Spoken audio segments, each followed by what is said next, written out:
First of all তোদের সবাইকে bunch feature doctors welcome. আশা করি তোরা সবাই ভালো আছিস, সুস্থ আছিস। আর প্রথমত তোদের থেকে আমি ক্ষমা চেয়ে নিচ্ছি, কারণ বিগত বেশ কয়েকদিন ধরে তোদেরকে ভিডিও দেওয়া হয়নি। এবং আমরা লাস্টে করেছিলাম হচ্ছে মোল কনসেপ্ট পার্ট 3, আমার যতদূর মনে পড়ছে। আর পার্ট 4-এর মাধ্যমে আমরা চেয়েছিলাম যে বাকি যে ইনকমপ্লিট যে পার্টটা রয়েছে সেটাকে আমরা কমপ্লিট করে দিতে। ঠিক আছে, এবারে বিষয় হচ্ছে এটা যে আমার ফ্যামিলির কিছু পার্সোনাল রিজনে আমি ভিডিও দিতে পারিনি। এবং আমি বর্তমানে এখন মামা বাড়িতে বসে আছি। তো এখানে বসে আমি চেষ্টা করছি ভিডিওটা তোদের দেওয়ার, কারণ হচ্ছে মাঝে অনেকদিন যেহেতু ভিডিও দেওয়া হয়নি, তো সেজন্য আছে বাধ্য হয়ে আমি এখানে ভিডিওটা করছি। আর এখানে কোনো হোয়াইট বোর্ড বা মার্কার আমি ক্যারি করতে পারিনি অবভিয়াসলি। তো সেই জন্য আমি ভাবছি যে আজকে পেন পেপারের মাধ্যমে তোদেরকে বাকি যে ইনকমপ্লিট যে পার্টটা রয়েছে মূল কনসেপ্টে, তো সেটা আমি কমপ্লিট করে দেবো। ঠিক আছে, তো বেশি সময় নষ্ট না করে চ্যাপ্টারটা স্টার্ট করা যাক। আর যদি তোদের কোনো ভিডিও রিলেটেড কোনো প্রবলেম থাকে বা বুঝতে যদি সমস্যা হয়, তোরা কিন্তু অবশ্যই আমাকে ইউটিউবের কমেন্ট বক্সে জানাস।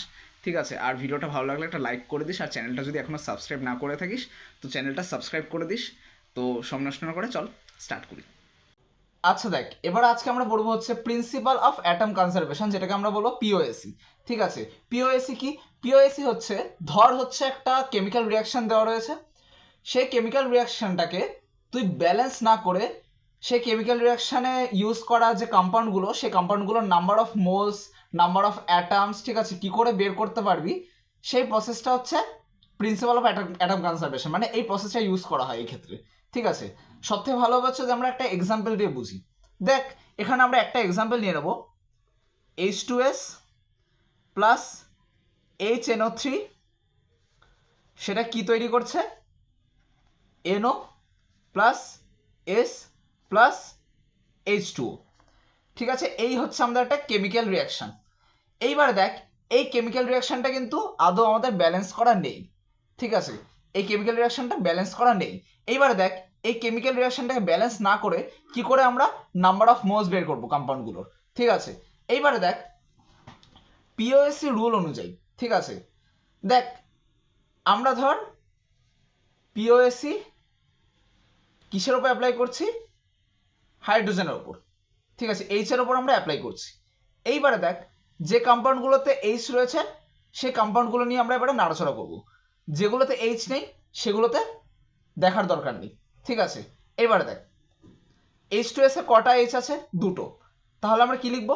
2 into number of mole of H2S, sorry, হ্যাঁ, প্লাস HNO3 তে কটা এইচ আছে? একটা এইচ। তাহলে 1 into number of mole of HNO3। ঠিক আছে, বোঝা গেল। এইবার আমরা এপাশে আসছি, ইকুয়ালস টু এনওতে কোনো এইচ নেই, তাই আমরা কিছু করব না, মাথা ঘামাবো না। সালফারে কোনো এইচ নেই, এটাকে নিয়েও আমরা কোনো মাথা ঘামাবো না। ঠিক আছে, এবারে কি? H2O তে দুটো এইচ আছে, তাহলে 2 into number of mole of H2O।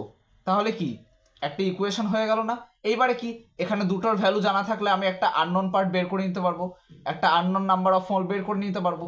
ঠিক আছে, সেম ভাবে দেখ, আমরা যদি এই রিয়াকশনটা পিওএসি যদি আমরা কথার কথা ধর আমরা সালফারের উপর অ্যাপ্লাই করলাম। ঠিক আছে, পিওএসি অন এস অ্যাটম, তখন কি হবে? তখন রিয়াকশনটা কিছুটা ইকুয়েশনটা এরকম হয়ে যাবে যে, দেখ H2S এ সালফার আছে, তাহলে 1, একটা sulphur, 1 into number of mole of H2S।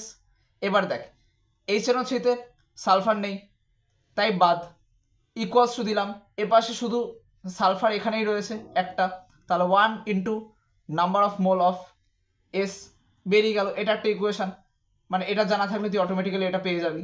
ঠিক আছে, তো এই হচ্ছে ওভারঅল পিওএসি। ঠিক আছে, পিওএসি সাধারণত ইউজ করা হয় যাতে তোর কেমিক্যাল রিয়াকশনটা তুই ব্যালেন্স না করে, ধর কোনো একটা কমপ্লেক্স কেমিক্যাল রিয়াকশন দিয়েছে এবং তোর এক্সামের সময় ভাই অত ব্যালেন্স করার টাইম নেই। ঠিক আছে, ব্যালেন্স করার টাইম নেই, তখন তুই কি করবি? তখন এই নর্মাল পিওএসসি লাগিয়ে দিবি, তোর আননোন নাম্বার অফ মোল বা নাম্বার অফ অ্যাটমস বা তোর ধর গিভেন ওয়েট চাইলে সেটা তুই বেরিয়ে যাবে। বোঝা গেল? ক্লিয়ার? আচ্ছা চল, এবারে আমরা দেখে নেবো হচ্ছে পার্সেন্টেজ পিউরিটি কি। ঠিক আছে, মনে কর তোকে একটা এরকম সলিউশন দেওয়া আছে একটা। ঠিক আছে, একটা সলিউশন দেওয়া রয়েছে এবং তোকে বলে দিয়েছে এই সলিউশনটার টোটাল ওয়েট হচ্ছে 200 গ্রাম।